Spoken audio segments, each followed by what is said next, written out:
All across the world, on every continent except for Antarctica — nobody likes Antarctica — there are countless ancient caves once used by our distant ancestors. Some served as shelter from harsh environments, becoming generational homes that endured for centuries. Others were sites of long-forgotten religious practices, and some were used for purposes that we can only speculate about. Yet one thing most of these caves share, from the Americas to Asia, is the art that their ancient inhabitants left behind. From the Paleolithic period, some 40,000 years ago, through to the present, humans have decorated caves with images of animals, hunting scenes, and other depictions of their surroundings. But they also left behind paintings of round-headed beings, mysterious rituals, and strange geometric shapes, leaving modern viewers scratching their heads about what the creators might have been thinking. So today, we're going to explore 7 of the most mysterious examples of ancient cave art from around the world, works whose meanings,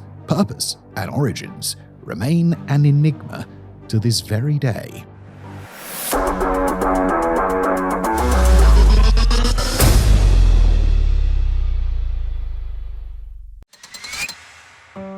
Cueva de los Maños. The Pinturas River Canyon is a deep gorge located in a remote region of Argentina's southernmost Santa Cruz province. Along the canyon are several caves that were used by hunter-gatherers as homes and shelters for thousands of years, as well as canvases for the art they left behind on the surrounding cliff faces and overhangs. The most mysterious cave in the canyon, however, and the one that earned it a place on the UNESCO World Heritage List, is the Cueva de las Maños, or Cave of the Hands. Here, visitors can find countless zigzag patterns, red dots, geometric shapes, and other designs decorating the walls alongside paintings of animals. The most common are guanacos, a local camelid closely related to the llama, reyes, also known as the South American ostrich, puma tracks, and full hunting scenes showing humans and animals interacting, most of which were likely depictions of the inhabitants' everyday surroundings. Yet the real attraction of the cave, and the feature that gave it its name, is a series of more than 800 negative handprints in and around the cave, most clustered near the entrance, though there are believed to be over 2,000 in the wider surrounding area. Most of these prints were painted in black, white, red, or ochre using pigments made from iron oxide, manganese oxides, and other natural materials that were ground and mixed with a binding agent. It's believed the negatives were created by the artist placing a hand against the rock and blowing the mixed paint through a hollow tube made of bone or reeds. Likely because their dominant hands were occupied holding the tube, most of the stencils are of left hands, though it's worth noting that the majority are slightly smaller than those of a typical adult male, and one of the negatives features 6 fingers instead of 5. Between 1964 and 1994, a team led by archaeologist Carlos Gradin studied the cave, categorizing the paintings and prints into 3 stylistic groups. The oldest, Group A, dating to around 7300 BC onwards, primarily consist of animals and hunting scenes. Group B, beginning around 5000 BC, included the colourful hand stencils and featured more schematic and stylized drawings. Group C, the final and shortest phase, dated from around 500 AD to 700 AD and was mainly comprised of geometric shapes, zigzags, and silhouettes of humans and animals rather than fully developed narrative scenes. Altogether, the team determined that the art in the cave represents more than 8,000 years of regional history, with the most recent paintings likely left by the ancestors of the local Tehuelche people, providing unparalleled insight into the diets, hunting practices, and daily lives of Patagonia's earliest inhabitants. However, the site also raises more than a few questions. While similar handprints have been discovered at other rock art sites across Australia, Indonesia, France, and elsewhere, the collection at Cueva de los Maños remains the largest and densest concentration of such prints anywhere on Earth. So, what made this site so important to the ancient locals? Well, experts believe the prints may have been created by adolescent boys as part of a rite of passage or elaborate hunting ritual. While this theory could explain the small size of many prints, along with the frequent depiction of animals, it doesn't account for the surrounding geometric shapes or clarify their significance, nor does it explain why the nomadic tribes who inhabited the region abruptly stopped using the cave. Researchers suggest it may simply have been the result of environmental changes that drew local groups elsewhere, yet there was a roughly 200-year span before the cave was fully abandoned, during which people ceased creating handprint negatives, producing only silhouettes and abstract patterns instead. Could the cave have continued to hold cultural significance even after certain ritual practices faded, or did a different group later come upon it and leave their own impressions behind? Even more curiously, why does only one handprint in the cave depict 6 fingers? Was it meant to represent a shaman, a symbolic figure, or simply an individual with a physical anomaly? And it was thousands of years ago, so we will never know. Apollo 11 cave stones. On July 16, 1969, American astronauts aboard Apollo 11 launched from the Kennedy Space Center with the goal of becoming the first humans to set foot on the moon, a task they would complete 4 days later. Spoiler alert. While this historic event was unfolding, German archaeologist W.E. Wendt was making history of his own, conducting fieldwork in the arid and rugged Huns Mountains of southwestern Namibia, a landscape of deep canyons and mysterious caves once used by hunter-gatherers in antiquity. In one of these caves, Wendt uncovered evidence of 100,000 years of intermittent human occupation, including stone artifacts such as blades, pointed flakes, and scrapers, many of which were determined not to have been made from local materials, but instead transported from long distances by ancient peoples. He also found the remains of hearths, including charcoal samples, along with several ostrich eggshell fragments bearing traces of red pigment, suggesting they were either decorated or used as prehistoric paint palettes. Inspired by the success of the Apollo 11 mission, Wendt named the site the Apollo 11 Cave. Along the cave walls were faint traces of red and white paintings, including zigzags, handprints, and geometric shapes. Yet the most mysterious discovery was a series of 7 grey-brown quartzite slabs buried together in a concentrated area. Though smaller than an adult hand, each slab featured images rendered in charcoal, ochre, and white, and like the tools, they were found to have been fashioned from non-local materials and later transported to the cave.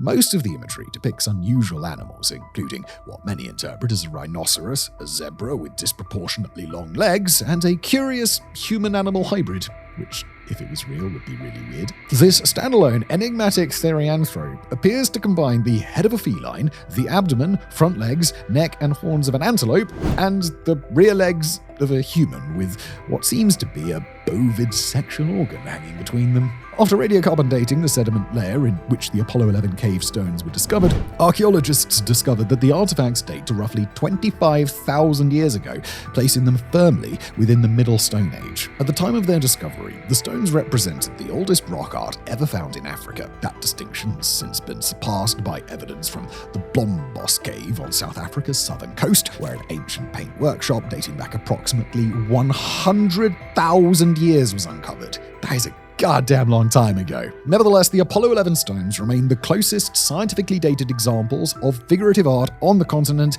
and rank among the earliest known instances of art mobilier or portable art found anywhere in the world. Yet several questions remain. Most notably, while the other animals depicted on the stones bear at least some resemblance to known species, why does the singularly mysterious therianthrope, the creature with the human legs, appear there at all? Now, the prevailing theory suggests it may symbolize a shamanic figure, with the cave potentially serving as a ritual site to which people traveled from far and wide on pilgrimage. Still, the simple truth is that we do not know the purpose of this standalone image, nor why ancient hunter-gatherers considered the site important enough to journey across vast distances to reach it. All we can say with certainty is that they did. Bhimbetka rock shelters. Amid the lush green forests and rocky hills of the Vindhyachal range in the Raisen district of India's Madhya Pradesh state lies a remarkable complex of naturally formed sandstone caves and overhangs known as the Bhimbetka rock shelters. In total, more than 750 shelters have been identified, many of which were used by ancient communities as long-term dwellings. Over 100 of these caves contain painted depictions of animals and humans rendered in black, white, brown, red, and green pigments. Across thousands of years of habitation, many images were painted over earlier ones, creating layered and overlapping compositions that archaeologists have categorized into distinct cultural phases. Phases 1 through 5 are generally attributed to the Mesolithic period, with firm dates extending back to at least 10,000 BC, and some estimates suggesting that the earliest artwork may date back as far as 40,000 BC. Phase 6 corresponds to the Paleolithic period, marking the transitional era between the Stone and Copper Ages. The youngest phases, 7 through 9, belong to the Historic period, with painting activity continuing into the medieval era. By that time, however, the artworks were fewer in number and no longer exhibited a clearly defined stylistic tradition. The oldest paintings primarily depict animals such as gar, also known as the Indian bison, deer, monkeys, wild boars, elephants, and other local wildlife, alongside hunter-gatherers, shown in dynamic scenes complete with bows and arrows and distinctive headgear.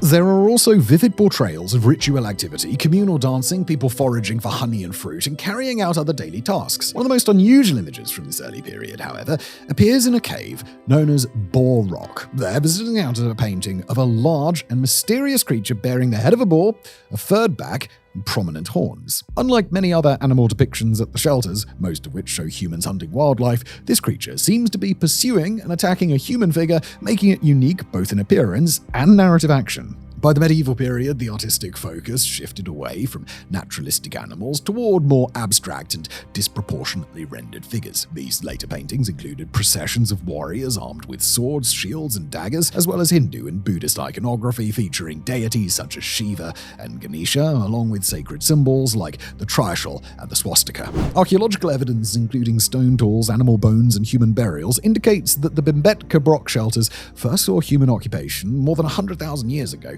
with near continuous habitation prevailing from the Stone Age to at least the 2nd century BC. Because of this immense span of occupation, many scholars believe that even older, undiscovered artwork may still exist in the surrounding area. Interestingly, the caves containing the highest concentrations of paintings also appear to have been among the least inhabited, yet they received the greatest amount of natural light. This has led researchers to propose that these particular shelters may have functioned as communal gathering spaces, possibly serving ritualistic or ceremonial purposes. Such a theory could help explain why artistic activity at the site persisted long after local communities began constructing permanent homes, domesticating animals, and forming more complex societies. Even so, the meaning of Boar Rock and its enigmatic creature, often interpreted as a composite of boar, ox, and elephant, remains uncertain. Did the cave function as a kind of ancient hunter-gatherer church or sanctuary, with the beast playing a central role in a shared myth or belief system? Or was it simply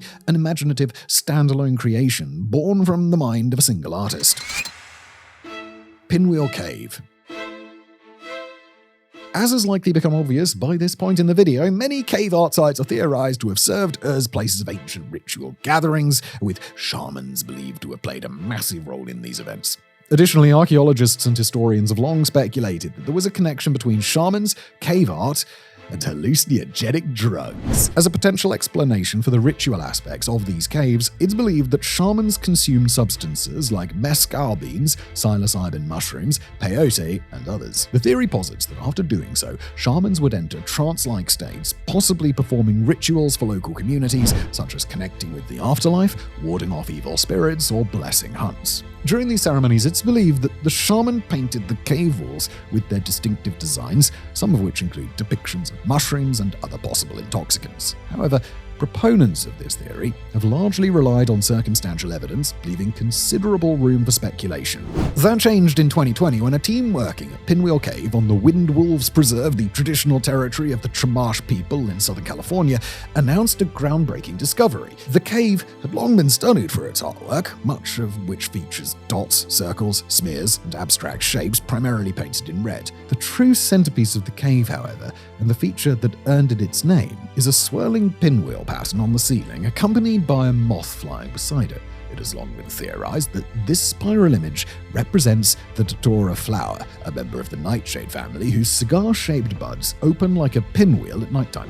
Though poisonous, datura, when consumed in small quantities, can induce intense hallucinations and delirium, and it has been hypothesized that the painting may indicate yet another potential site for drug-fueled shamanistic rituals. This was a belief held by a team of researchers from the University of Central Lancashire, led by archaeologist David Robinson, who had been studying the cave and dated its occupation to between 1530 AD and 1890. Throughout the cave, the team discovered a number of crevices in the ceiling stuffed with quids or chewed plant fibers, which are commonly found at archaeological sites across the southwestern United States. These quids typically came from agave, yucca, or other common regional plants and essentially served as a form of prehistoric chewing gum. After testing 15 of the quids, Robinson's team found that they contained traces of scopolamine and atropine, hallucinogenic alkaloids present present in the datura flower and confirmed that all had been chewed before being tucked into the crevices. Through the study of the quids, the team was finally able to resolve one mystery, providing the first undeniable proof of hallucinogenic drug use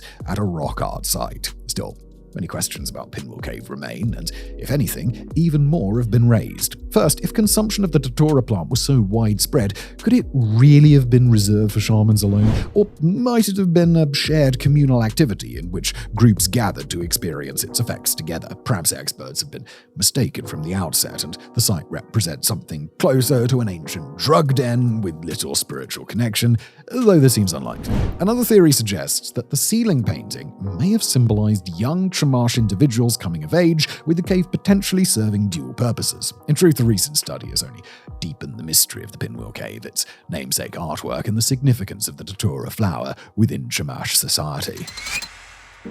Tassili na Ager's aliens.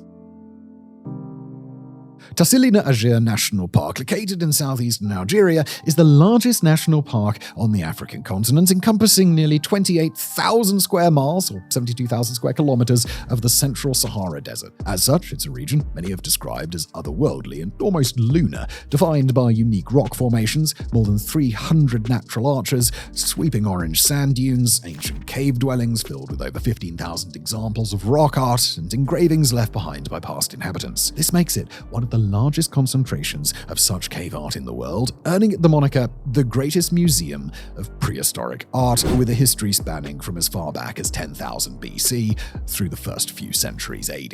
Much of the artwork found throughout the park consists of images that seem strikingly out of place in the modern Sahara, including ancient hunting scenes involving rhinos, hippopotami, giraffes, elephants, and other animals typically associated with much greener sub-Saharan regions of Africa. Though seemingly strange, it's not entirely surprising to historians, as between 11,000 and 5,000 years ago, it's believed that a slight shift in Earth's axial tilt led to heavy monsoon seasons, creating Africa's humid period. During this era, also known as the Green Sahara, the region was filled with the creatures depicted in the artwork, along with abundant lakes, rivers, and lush foliage, with the Sahara only later returning to the barren wasteland that we know it as today.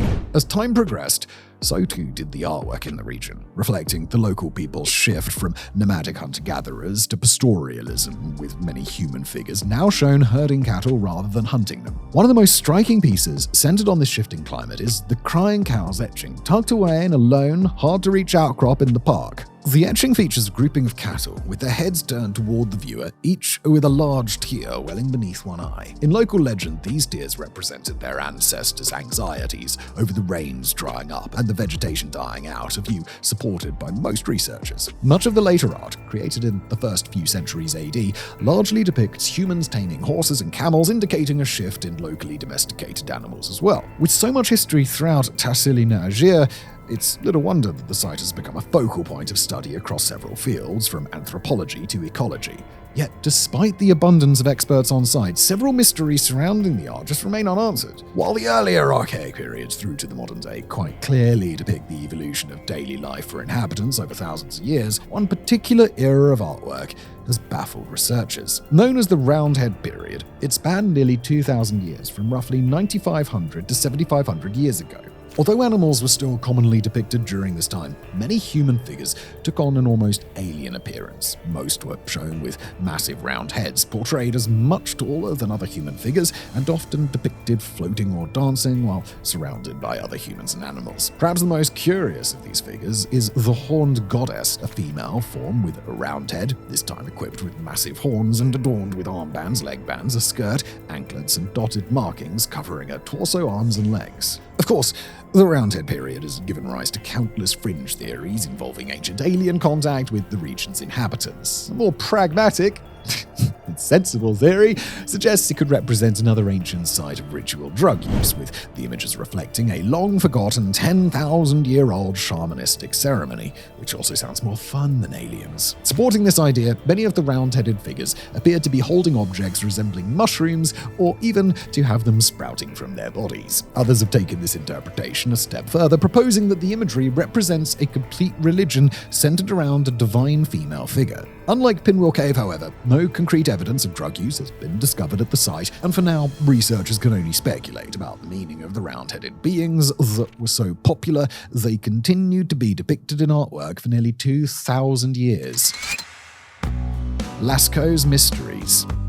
Of all the locations mentioned today, few are as extensively studied or as well known as Lascaux Cave, a Paleolithic art site home to more than 600 paintings and 1,500 engravings, estimated to be between 15 and 30,000 years old. These artworks span the entirety of the massive cave, decorating the walls and ceilings of several chambers, including areas that would have been difficult for even ancient people to access without the use of tools. In total, there are 7 separate sectors, including the axial gallery, lateral passageway, the nave, the chamber of the felines, the apse, the shaft, and the Hall of the Bulls, the last of which contains the cave's largest painting, a bull stretching 17 feet or 5 meters in length. It's a pretty big bull. Most of the art throughout the cave centers on animals, including stags, ibex, bison, bears, and big felines, among others. However, the most frequently depicted animal at Lascaux is by far the horse, which appears almost everywhere. This emphasis on animals, as likely noted by now,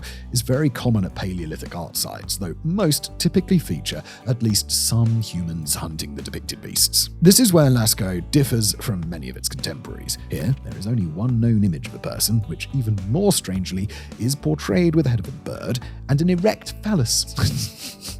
It's weird, bro. It's just got a bird head and a giant raging boner. Meanwhile, there is no flora or landscape imagery depicted in the cave at all, although some theorize that one scene shows a group of stags crossing a river, which would make it a rare standalone depiction of the surrounding environment. Instead, most animals throughout the cave are shown in motion or interacting with one another. As such, Lascaux Cave remains unique in several respects, even among the countless other Paleolithic cave art sites across France and Spain, and there are still several enduring mysteries surrounding both the cave and its art. First of all, there's no evidence of habitation at Lascaux Cave, only the aforementioned art. Could the site then have been reserved solely for ancient rituals or religious practices, perhaps related to hunting rites or coming-of-age ceremonies? If so, the mysterious bird-headed figure may represent a lone shaman presiding over such ceremonies, simply wearing a ceremonial mask with a raging bone.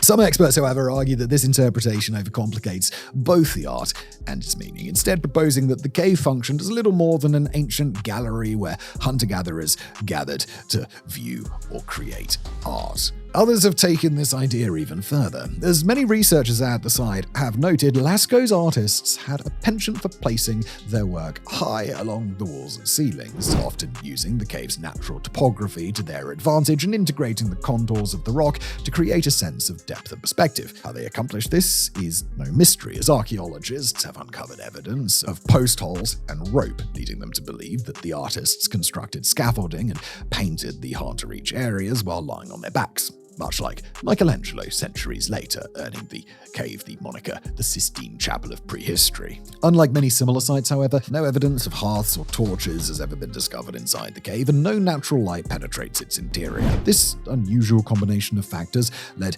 April Nowell, a Paleolithic archaeologist at the University of Victoria, to propose an entirely different theory, and one supported by several experts in her field, that Lascaux functioned as an ancient movie theatre. According to Nowell, the absence of hearths, torches, and natural light suggests that visitors instead brought small, fat-burning lamps into the cave. She theorizes that the flickering light from these lamps, combined with the dynamic positioning and perspective of the artwork, may have created the illusion of movement, perhaps while a storyteller narrated events to enthralled audiences. Or it's entirely possible that the art simply represents seasonal changes, or the animals people interacted with daily, as many have long suggested, and that we're just overthinking it a little bit. The truth is, we just may never know for certain.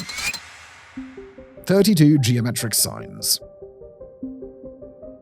One feature present at Lascaux and in several other caves that we failed to emphasize, much as many historians and archaeologists before us have, are the numerous signs commonly found alongside the more famous artwork. Throughout Western Europe, at sites like Lascaux and Chauvet Cave in France, Altamira in Spain and others, dots, lines, and seemingly random geometric shapes have consistently been discovered. Yet these markings are often dismissed as simple decoration, with most experts long believing they are little more than artistic filler. However, in 2010, Genevieve von Petzing Petzinger, a Canadian paleontologist pursuing a PhD at the University of Victoria at the time, proposed an entirely different and potentially groundbreaking theory. She argued that it was no coincidence that many caves across Western Europe featured not merely random lines and patterns, but the same recurring geometric shapes and signs, despite the vast distances between sites and the sheer number of caves. Instead, she suggested that these were intentionally created designs meant to transmit information in some way among ancient peoples, and she launched a comprehensive study into the subject. To support this endeavor, von Petzinger developed a database with her colleague April Nall, the same one mentioned in our last entry, at cross-referencing symbols found in more than 200 Paleolithic cave art sites across the region. Together, the researchers identified at least 32. Findings von Petzinger later expanded upon in a book, The First Signs Unlocking the Mysteries of the World's Oldest Symbols. While the researchers do not believe there are enough distinct characters to constitute a fully developed written language with direct verbal translation, such as Egyptian hieroglyphs, they do theorize that the 32 signs may represent a precursor to written symbolic communication. According to this theory, the signs would have been so commonplace and widely recognized among European hunter-gatherers that their meanings were immediately understood upon viewing, functioning more like modern emojis than a formally structured written language. Although most of these signs appear universally across locations, a few seem to be regional. One example is the tectiform, a roof-shaped symbol which predominantly appeared between 13,000 and 17,000 years ago in the Dordogne region of France. Outside of Dordogne, the tectiform has been identified in only one other location, Fuente do Trujo in Spain's Huesca province, roughly 250 miles or 400 kilometers across the Pyrenees. With several similarly dated cave art sites situated between these two locations, lacking the symbol entirely, some experts suggest this may represent an instance of migration, perhaps tied to marriage or alliance, where someone carried their regional symbolic tradition with them. Equally mysterious, at La Pasiega in Spain, visitors can observe several of the 32 signs painted approximately 12 feet or 4 meters above the cave floor, arranged into 3 distinct groupings, reminiscent of the way words are organized into short written passages. Could this represent an instance in which the signs were used in a directly translatable sequence, thereby challenging the theory that the symbols functioned merely as prehistoric emojis? If so, the order and pairing of these signs at rock art sites may carry entirely separate meanings depending on their arrangement. Could these hunter-gatherers have developed a fully realized written language, one that modern viewers are simply too removed from its cultural context to decipher? Even more puzzling,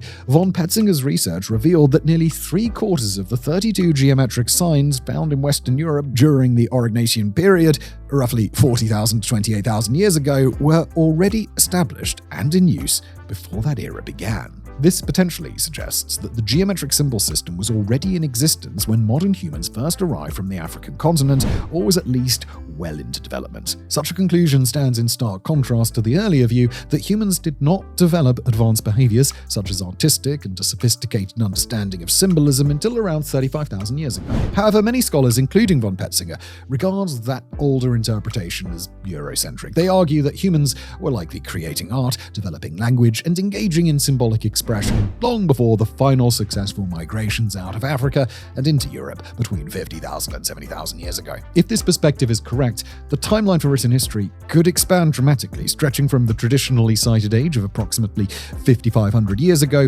to as far back as 40,000 years ago, or perhaps even earlier. Thank you for watching.